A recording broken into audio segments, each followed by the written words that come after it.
This is a short case report of an atypical chronic subdural hematoma with possible superinfection. Patient JR is a 16-year-old male who presented to the neurology OPD with fever, headache, diplopia, and nuchal stiffness of 48 hours duration. He was admitted under neurology with a provisional diagnosis of viral meningitis.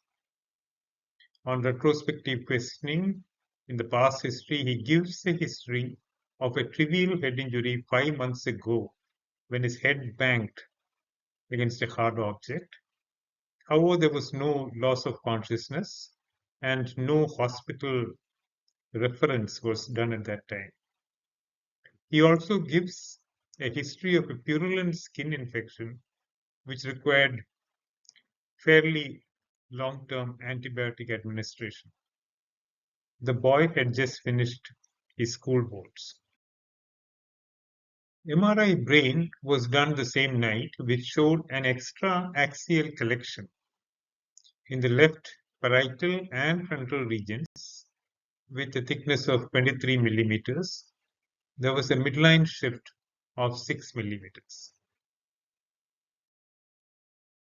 Contrast MRI showed thick, smooth enhancement of the dura.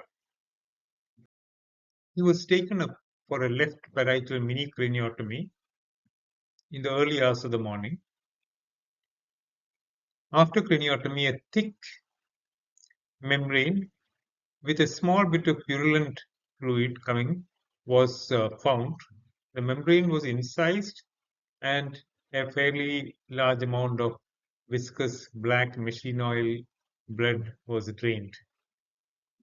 After the collection was drained, the membrane was stripped off the dura to the extent and a little beyond the craniotomy. Hemostasis was obtained.